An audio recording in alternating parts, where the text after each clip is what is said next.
Welcome to topic 2, where we're talking about organizing the classroom environment. This video is going to be a lot shorter than the others because I've received some feedback that the videos are quite long and it's quite difficult to get through all the videos plus everything else I've provided. So for this topic, you have the YouTube video, the journal article, the other piece that I've written just around organizing the classroom space, and then this slideshow. So not every slide in the slideshow will have sound because I think that it's quite self-explanatory, but whatever I do add is just because I feel like there's a little bit of extra information I want to provide for you. So let's get started. The way you organize your classroom space is really important because it creates the climate and the learning type of feeling within the space. Students may feel strained or unmotivated if they're in a classroom space that is unimaginative and not very colorful. If there's broken windows, they don't respect the space because they feel like there's no respect put into the space. So the way you organize your classroom creates the atmosphere, the way you place your desks, or the desks all facing the front, the teacher is the most important. So it's very teacher-centered, or is it more student-centered where there's a different kind of classroom arrangement and desk arrangement within the space. As I said in the previous slide, the physical arrangement of the classroom is quite important. It helps you to see what the attitude of the teacher is. It creates an atmosphere for learners. It affects learner behavior because if they feel safe in the space, if they feel that there's good boundaries, the space is organized, the teacher knows what she's doing, they're less likely to act out because everything is on its place and they know what their place is within the classroom. This is just a nice little quote that I found in the Handbook for Qualities of Effective Teaching, quite an interesting book, around what classroom organization is. So we will be focusing on 3 components of the classroom environment, namely the social component, the physical component, and the teaching or educational component. So when we talk about the physical component, we're talking about the classroom space, the furniture, the boards, the teaching aids, and so on. In terms of the social component, we're talking about the interactions between yourself and the students, or yourself, the teacher and the students to the students, and anyone else that comes into your classroom space. And of course, the educational or the teaching component talks about things like the content and the aims of the course, as well as the way the teaching and learning situations are arranged and how they take place, the way you plan your lessons, and the way you feel the students will best receive the learning that they need to receive. So these are some examples of what we use in this space. We talk about movable assets, fixed assets, and teaching aids. So movable assets, of course, are the things that you are allowed to or can arrange in the way that you feel will best suit your classroom management style. Your fixed assets obviously cannot be moved, but you can work around them and you can decorate them. And your teaching aids are the things that you bring into the classroom that are necessary for the students to receive the learning that they need to receive. This is self-explanatory, but there's just one or two points I'd like to make. Firstly, number 1, try to connect this learning space or the learning and teaching aims. So for example, in your classroom, if it's a science classroom, try to have science posters up, try to have models up. Even if it's not your own classroom, you can ask the classroom teacher if you can have one space just to put information about your specific course or your specific lessons on that area wall or on the cupboard or whatever space she does or he does provide you with. The other thing I want to say is very important is be aware of your student needs. If your child has a wheelchair, for example, make sure that the space allows them to easily navigate to get their wheelchair in. If the child can't hear or see, where are they placed in the classroom? Is that the best place to have them so that they can best engage with the lessons? If they have poor eyesight, poor hearing, it does make a big difference. The seating arrangements in your classroom is very important because they have an impact on your experience in the classroom and your students. So here's 2 quotes that I found around seating arrangements, but this is just opinions of 2 different teachers. What do you think, on some teachers, it's rather the opinion of some teachers, but what do you think about seating arrangements? Because everyone is different, there's no set way of thinking about it. You as a teacher will bring your own ideas and feelings into the space. There are many ways to seat students in your classroom and to arrange seating, but these are some of the ways that you can do it, and this is the use of it. So for horizontal roles, I use an example. It's great for independent work. It's very teacher focused, so the learner has to focus on the teacher and the teacher has to be the one that leads the lesson. So all of these have positives and negatives. It just depends on the use that you want to give it within your classroom and what you feel works best. If you had to ask me, for example, how I like to work best, I usually like my class arranged in a circle, or the students to be in groups of 4 or 6. I feel that allows for more interaction, because my classroom management style is a lot around interaction, workshop type lessons, and where we all get to speak and really understand what we want to do. So sometimes when I'm doing group work, it's going to be in groups of 4 or 6. When we have classroom interactions, it's usually in a circle where I'm part of the circle, or in a semicircle if I need to do a little bit more teaching rather than including myself in the conversation. So it just depends. You can change your classroom depending on what you want to do for the day. I've provided you with some examples of what the classroom can look like.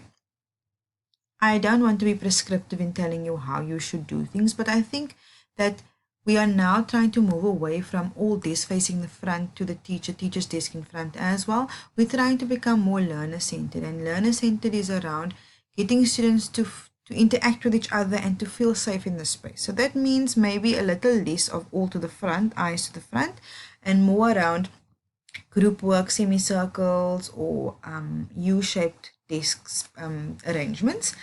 Also, another important aspect is your library or your reading area. Reading is of utmost importance within the classroom space, and it should have a special importance in your classroom when you're arranging the space.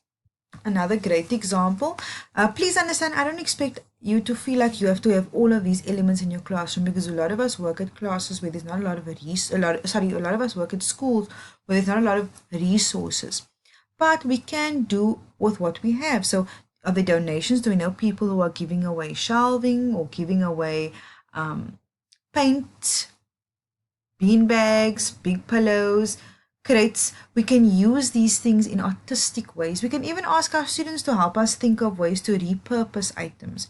And in that way, they get involved in the classroom arrangement. I think in that video, if you watched it quite closely, you could see they used a canoe and they just added some padding, and that was seating. So just rethink the way, so essentially just rethink the way you look at how to arrange a classroom. Again, maybe not possible in our classroom spaces, but an interesting way to think about arranging a classroom space, especially for quite small kids.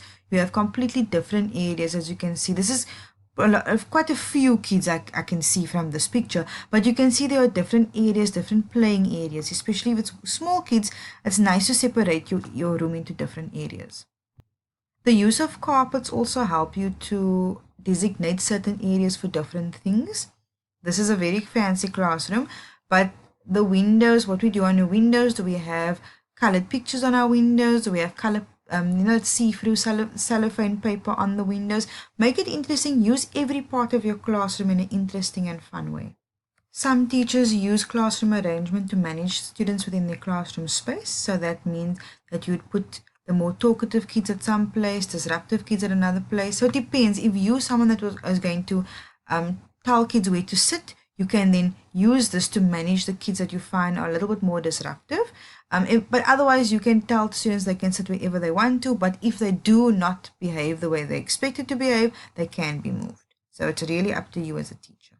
So the elements of a student-centered classroom environment is important.